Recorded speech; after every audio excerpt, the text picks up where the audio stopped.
কিছু মানুষ উঠেছে যারা হুজুরে করিম সাল্লাল্লাহু আলাইহি ওয়াসাল্লামের জীবনী নিয়ে কটাক্ষ করে।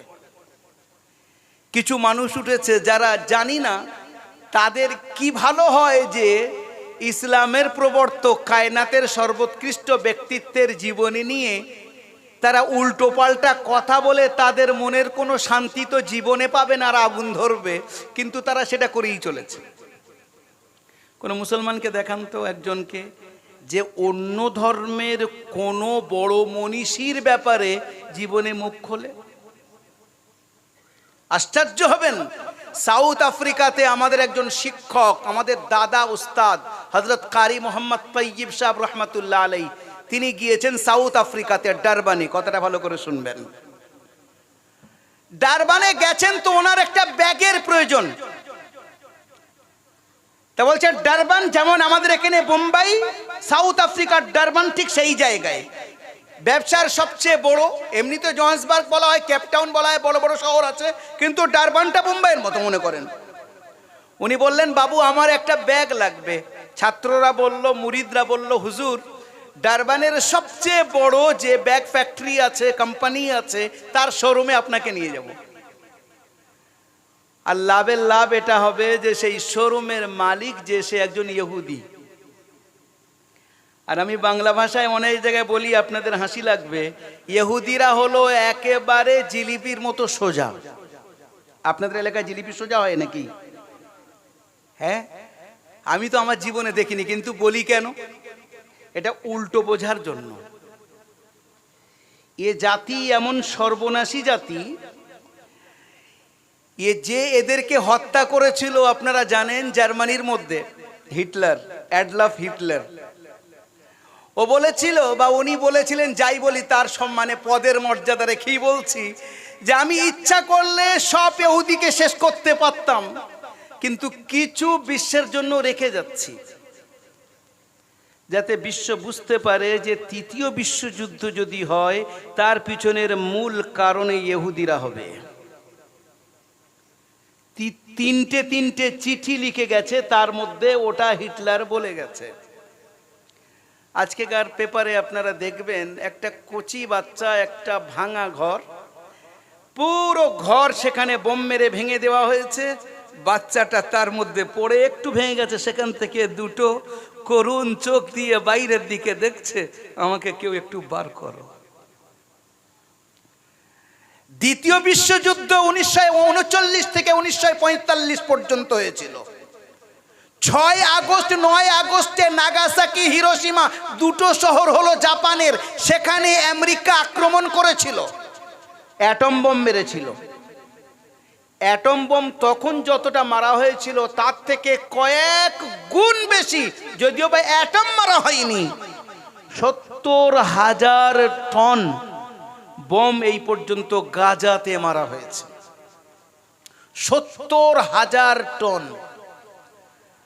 আর পেপারে আসছে 50,000 মানুষ মারা গেছে, কচি কচি বাচ্চা থেকে, আর মা বোন থেকে, যুবক থেকে, আর মুরব্বীদের থেকে। এটা পেপারওয়ালাদের ঘটনা, বাস্তব হলো এর কয়েক গুণ বেশি। পুরো বিশ্ব চুপ, কেউ তাদের জন্য আহ বলার নেই। কচি কচি বাচ্চা, তাদের মুখের দিকে দেখবেন, কখনো কখনো ফটো আসে, আপনি খেতে বসবেন তো আপনি খেতে পারবেন না যদি ওই কল্পনাটা মাথায় আসে। একটা রুটির জন্য লাইন লাগিয়ে দাঁড়িয়ে আছে, এক গ্লাস পানির জন্য লাইন লাগিয়ে দাঁড়িয়ে আছে।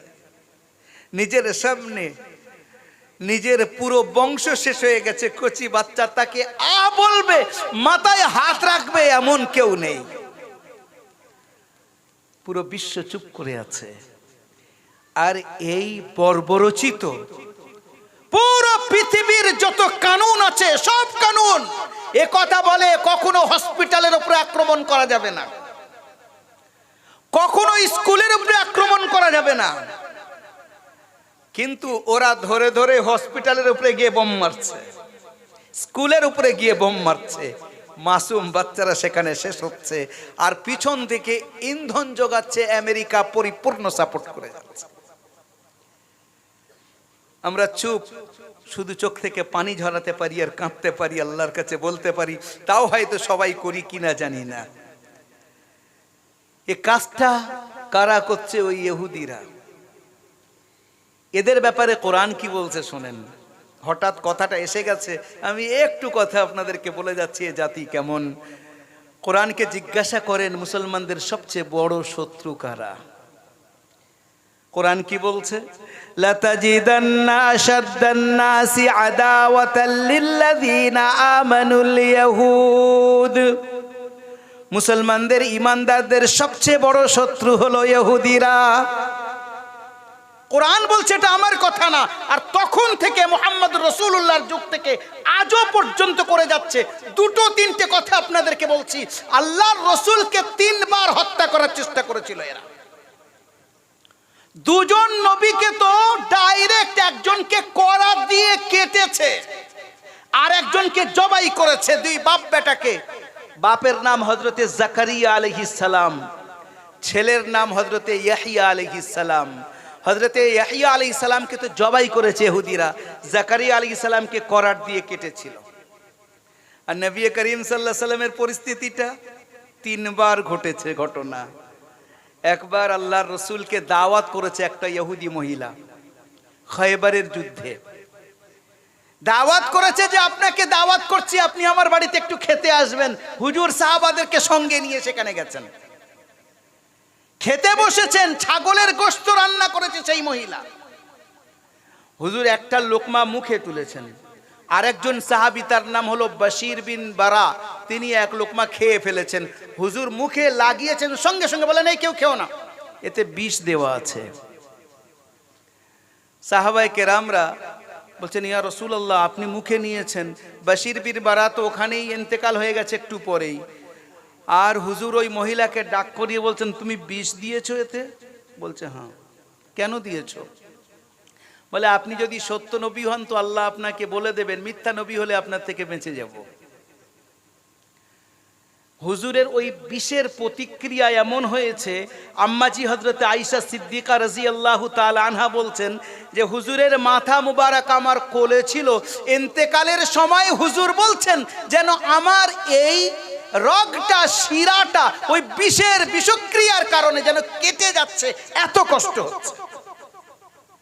এলো একটা। দ্বিতীয় চেষ্টা কেমন?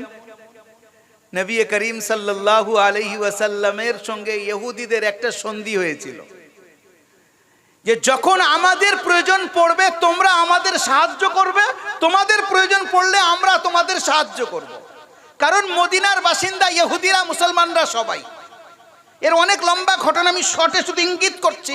হুজুর মুসলমানদের কোনো একটা বিষয়ে ইহুদিদের কাছে গিয়ে বলছেন যে তোমরা আমাদের একটু সাহায্য করো, আমাদের প্রয়োজন। ইহুদিরা বলল আপনি এখানে বসেন, আমরা এক্ষুনি পয়সা জোগাড় করে আপনাকে দিয়ে দিচ্ছি। হুজুরকে বসিয়েছে কোথায়? একটা টিলার নিচে, পাহাড়ের নিচে। আর বসিয়ে ওরা উপরে গিয়েছে, বলছে উপর থেকে একটা বড় পাথর উপরে নাউজুবিল্লাহ হুজুরের উপরে ফেলে দাও। আল্লাহ রসুল ওখান থেকে সঙ্গে সঙ্গে কাউকে কিছু না বলে উঠে চলে মদিনাতে চলে এসেছেন। হযরত ওমর সঙ্গে ছিলেন, আবু বকর সঙ্গে ছিলেন। ওনারা বলছেন হুজুর উঠে গেলেন, কিচ্ছু বললেন না, গেলেন কোথায়? খোঁজো খোঁজো, কোথাও নেই। মদিনায় চলে এসেছেন, এসে বলছে ইয়া রাসূলুল্লাহ আপনি চলে এসেছেন, আপনি আমরা খুঁজছি। হুজুর উত্তরে বলছেন ওরা আমাকে ওখানে বসিয়ে উপরে গিয়ে আমার উপরে বড় পাথর ফেলার ষড়যন্ত্র করছিল। আল্লাহ পাক আমাকে জানিয়ে দিয়েছেন, তাই আমি উঠে চলে এসেছি। দ্বিতীয়বার হুজুরকে হত্যা করার ষড়যন্ত্র এটা করেছে ওরা। তৃতীয়, আল্লাহ রসুলের একবার প্রচন্ড শরীর খারাপ, এত শরীর খারাপ, দিনের সব কাজ করছেন কিন্তু দুনিয়াবি কাজ ভুলে যাচ্ছেন। মনে করেন খানা খেয়েছেন, মনে হচ্ছে খানা খাননি। হুজুর বলছেন আমার যেন ভিতর থেকে কেউ বেঁধে দিয়েছে, এরকম মনে হচ্ছে আমি বন্ধনের মধ্যে আছি, কেউ বেঁধে দিয়েছে, এত কষ্ট হচ্ছে। আল্লাহ রসুল সাল্লাল্লাহু আলাইহি ওয়াসাল্লাম একদিন স্বপ্ন দেখছেন, ঘুমাচ্ছেন, আর পায়ের দিকে একজন দাঁড়িয়ে, মাথার দিকে একজন দাঁড়িয়ে। মাথার দিকে যিনি দাঁড়িয়ে আছেন তিনি পায়ের দিকের ব্যক্তিকে জিজ্ঞাসা করছেন মাল্লাযী জারালা, এনার কি হয়েছে? পায়ের দিকের ব্যক্তি উত্তরে বলছেন এনার উপরে জাদু করেছে। কে জাদু করেছে? বলছে লাবিদ বিন আসম, ইহুদি মুনাফিক। কিসে জাদু করেছে? যে একটা চুল আছে, সেই চুলের মধ্যে ও মন্ত্র পড়ে পড়ে 11টা গিরো দিয়েছে। আর কি বলছে? সেখানে আরো তার সঙ্গে চিরুনি আছে, হাড় আছে। কোথায় রাখা? বলছে বীরে জারওয়ান, জারওয়ান নামে একটা কুয়ার মধ্যে রাখা আছে। বলছে এখন ওনার এই জাদুটা কাটবে কিভাবে? এখন একজন আর একজনকে বলছে, বলছে সূরায়ে নাস আর সূরায়ে ফালাকের মধ্যে 11টা আয়াত আছে। উনি যদি সূরায়ে নাস আর সূরায়ে ফালাক পড়েন তো একটা করে আয়াত পড়বেন, একটা করে গিরো খুলে যাবে, উনি সুস্থ হয়ে যাবেন। হুজুরে করিম সাল্লাল্লাহু আলাইহি ওয়াসাল্লামের যখন ঘুম ভেঙে গেছে, হুজুর ঘুম থেকে উঠে সাহাবাদেরকে বললেন, গিয়ে দেখো তো বীরে জারওয়ানের মধ্যে এই জিনিসগুলো আছে। গিয়ে দেখছে হ্যাঁ আছে। এবার হুজুর পড়ছেন, কুল আউযু বিরাব্বিল ফালাক মিন শাররি মা খালাক ওয়া মিন শাররি গাসিকিন ইযা ওয়াকাব ওয়া মিন শাররিন নাফাসাতি ফিল উকাদ ওয়া মিন শাররি হাসিদিন ইযা হাসাদ। একটা করে আয়াত পড়ছে আর একটা করে গিরো খুলে যাচ্ছে। দুটো সূরা হুজুর পড়লেন, 11টা গিরো খুলে গেল। হুজুর বললেন যেন আমি বন্ধন থেকে মুক্ত হয়েছি, আমাকে কেউ বেঁধে রেখেছিল, তার থেকে আল্লাহ আমাকে মুক্তি দিয়েছেন। জোরে বলেন সুবহানাল্লাহ। তাহলে তিনবার হুজুরের উপরে এই সর্বনাশী আক্রমণ ইহুদিরা করেছিল। নবী করিম সাল্লাল্লাহু আলাইহি ওয়াসাল্লাম বাস্তবে সত্য নবী, ইহুদিরা পরিপূর্ণ জানতো, পরিপূর্ণ। এর প্রমাণ কি? হুজুরের একজন স্ত্রী, তার নাম হযরতে সাফিয়া রাদিয়াল্লাহু তাআলা আনহা, তানার বাম দিকে এক জায়গায় একটা দাগ ছিল গালের মধ্যে, এই জায়গা উপরে। হুজুর জিজ্ঞাসা করছেন এই দাগটা কিসের? বলছে ইয়া রাসূলুল্লাহ, একদিন আমি আপনার আগে যিনি আমার স্বামী ছিলেন সাল্লাম বিন হুকাইক, আমি তার কাছে শুয়েছিলাম পাশে, আমি স্বপ্ন দেখছি ঘুমের মধ্যে যে 14 তারিখের জল করা চাঁদ, পূর্ণিমার চাঁদ আস্তে আস্তে নেমে আসছে, নেমে এসে আর আমার কোলে এসছে, আর আমি চাঁদটাকে নিয়ে আদর করছি। এত সুন্দর চাঁদ, আমি তো জীবনে দেখিনি চাঁদ দেখিনি মানে কোলের মধ্যে দেখিনি। আস্তে আস্তে নেমে আমার কোলে এসেছে আর আমি সেটাকে নিয়ে আদর করছি। বলছে আমার ঘুম ভেঙে গেছে আর আমি ওই স্বপ্নের আবেশে আছি।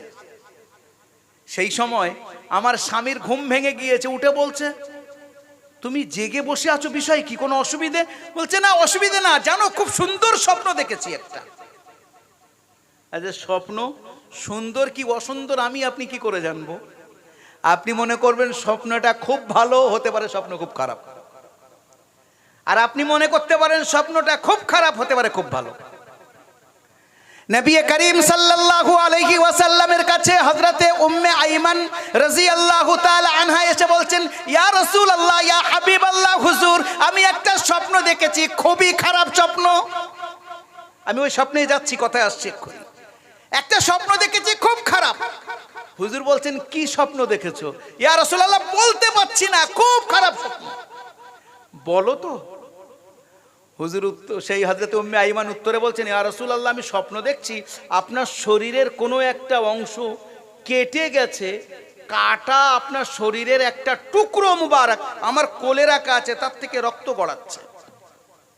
হুজুর বললেন আচ্ছা স্বপ্নটা কিরকম সর্বনাশী স্বপ্ন, আমার আপনার কিরকম মনে হবে? হুজুর বললেন যাও আমার মেয়ের বাড়িতে, মিশকাত শরীফে হাদিসটা আছে, যাও আমার মেয়ের বাড়িতে, কার? ফাতেমার বাড়িতে, গিয়ে দেখো তার কোনো সন্তান হয়েছে। হযরতে উম্মে আইমান হযরতে ফাতেমার বাড়িতে গিয়ে দেখছেন হযরতে হাসান জন্ম নিয়েছেন।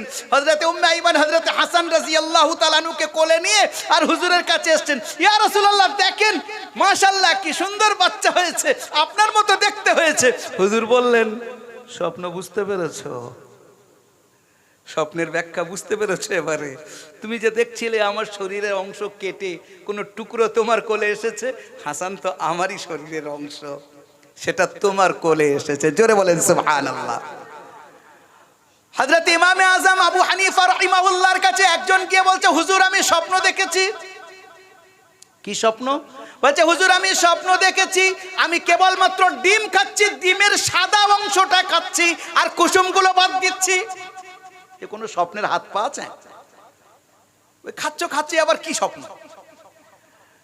ইমাম সাহেব বলছেন উত্তরে, এই বেটা এখান থেকে যাবি না পুলিশে ধরাবো। স্বপ্নের সঙ্গে পুলিশের কি সম্পর্ক? সে ভয়তে চলে গেছে, পুলিশে যদি ধরিয়ে দিই, ইমাম সাহেব তো বড় ব্যক্তিত্ব। দ্বিতীয় দিন আবার এসে বলছে, হুজুর আপনি দয়া করে স্বপ্নের ব্যাখ্যা বলেন, আজকে আবার একই স্বপ্ন দেখেছি। আমি ডিম খাচ্ছি, সাদা অংশটা কুসুম বাদ দিচ্ছি। ইমাম সাহেব বলছেন, দেখ এবারে সত্য সত্য আমি পুলিশকে ডাক করাবো। ভয়তে পালিয়েছে। তৃতীয় দিন আবার এসেছে, এসে এবার বলছে, হুজুর আমি আর আপনি পুলিশে ধরান যাই করেন, আমার স্বপ্নের ব্যাখ্যা বলতেই হবে। তার উত্তরে ইমাম সাহেব বলছেন, পুলিশকে ডাকো তো। পুলিশে বলছে, একে অ্যারেস্ট করো। বলে, হুজুর ওর এখনো তো কিছু ওর দোষ টোষ আপনি বললেন না, আন্দাজে কি করে অ্যারেস্ট করব? বলে, আমি এক্ষুনি দোষ বলছি, ধরে তো নাও। ধরেছে, বলছে এবার ওর বাড়িতে গিয়ে সার্চ করো। বাড়িতে গিয়ে সার্চ করে দেখা হচ্ছে যে ওর বাড়ির মধ্যে শুধু কাফন রাখা আছে, কাফন। বলছে, এ বেটা কাফন চোর, রাত্রিবেলা করে গিয়ে কাফন চুরি করে মুর্দাকে রেখে আসে, আর সাদা ডিম খাওয়ার মতলব হলো ও কাফনগুলো নিয়ে চলে আসে। স্বপ্ন কেমন, ব্যাখ্যা কেমন হলো? জি, তা আমার আপনার স্বপ্ন অন্যরকম হয়, কিন্তু আম্বিয়া আলাইহিমুস সালাতু ওয়াস সালামদের স্বপ্ন যেটা হয় সেটা ওহী হয়। Nabi Kareem sallallahu ta'ala alayhi wa sallam, he was the last and greatest messenger who came to this world to lead the humanity towards the right destination. Muhammad Rasulullah istri amader ammaji Hazrat Safiya radhiyallahu ta'ala anha bolchen, ya Rasulullah ami স্বপ্ন দেখছি আকাশের সুন্দর 14 তারিখের চাঁদ জলজল করছে, আস্তে আস্তে আমার কোলে চলে এসেছে, আর আমি তাকে নিয়ে আমি বসে বসে আদর করছি, আর আমার স্বামী উঠে বলছে, হ্যাঁ গো জেগে আছো, ঘুমাও নেই? বললাম, না ঘুমাচ্ছিলাম গো, এত সুন্দর স্বপ্ন দেখেছি। স্বামী ছিল ইহুদি, সফিয়া ছিলেন ইহুদি বাদশার মেয়ে, তার নাম হলো হুয়াই বিন আখতাব। স্বামী ছিল বড় আলিম। বলছে, কি স্বপ্ন? স্বপ্নটা বলল 14 তারিখের চাঁদ নেমে নেমে আমার কোলে এসেছে, আর আমি সেটাকে নিয়ে আদর করছি। ইয়া রাসূলুল্লাহ, যখন আমি বলেছি সঙ্গে সঙ্গে আমার স্বামী এত জোর চড় মেরেছে, হাতে ছিল একটা আংটি, আমার এই কেটে গেছে গাল, তখন থেকে এই দাগটা হয়ে গেছে। বলছে, আমি তোমাকে স্বপ্ন বললাম আর তুমি আমাকে চড় মারলে? বলছে, স্বপ্ন এটা? আমার পাশে থেকে আর মদিনার বাদশার স্বপ্ন দেখা। একবার জোরে বলেন সুবহানাল্লাহ। বলছে, ইয়া রাসূলুল্লাহ, আমি তখন বুঝতে পারিনি যে আমার স্বপ্নের ব্যাখ্যাটা কি। আজকের যখন আপনার সঙ্গে আমার বিয়ে হয়েছে, তখনই আমি বুঝতে পারলাম যে আমার স্বামী তখন ব্যাখ্যা ঠিক করেছিল। মদিনার বাদশা, 14 তারিখের চাঁদ, যাকে বদর বলা হয়, মুহাম্মদুর রাসূলুল্লাহ সাল্লাল্লাহু আলাইহি ওয়াসাল্লাম আল্লাহ পাক স্বপ্নের মাধ্যমে আমাকে দেখিয়ে দিয়েছেন যে 14 তারিখের উজ্জ্বল চন্দ্র আমার কোলে এসেছে, আমি তাকে আদর করছি। ইয়া রাসূলুল্লাহ, আজকের যখন আমার সঙ্গে আমার বিয়ে হয়েছে, সেই স্বপ্নটা বাস্তবায়ন হলো। জোরে বলেন সুবহানাল্লাহ। বলছিলাম বিরাদারান ইসলাম, হযরতে মুহাম্মদুর রাসূলুল্লাহ সাল্লাল্লাহু তাআলা আলাইহি ওয়াসাল্লামের বিরুদ্ধে ওরা তখন থেকে লেগে আছে। আমি সেই ডারবানে নিয়ে যাব আপনাদেরকে, মনে আছে? আপনাদের মাথাটা আছে? ব্যাগ কিনতে গিয়েছিল, কিন্তু আমি একটা জিনিস প্রমাণ করতে চাচ্ছি। মুহাম্মদুর রাসূলুল্লাহ সাল্লাল্লাহু আলাইহি ওয়াসাল্লাম কায়নাতের জন্য রহমত হয়ে এসেছেন। সর্বদা রহমত থাকবেন, কিয়ামত পর্যন্ত থাকবেন, কিয়ামতের পরেও থাকবেন। অর্থাৎ কিয়ামতের দিনে মুহাম্মদুর রাসূলুল্লাহর সুপারিশের কারণে আমাদের হিসেব শুরু হবে। জান্নাতের মধ্যে গিয়েও মুহাম্মদুর রাসূলুল্লাহ সাল্লাল্লাহু আলাইহি ওয়াসাল্লাম জান্নাতে নিয়ে যাওয়ারও কারণ হবেন। তার সুপারিশ সবচেয়ে বড় একটা জিনিস হবে। সেই আল্লাহর মেহবুব নিয়ে আজও পর্যন্ত আর তার উম্মতের উপরে, তার বিশেষ উম্মত মুসলমানদের উপরে এইভাবে অকথ্য অত্যাচার করছে ইহুদিরা।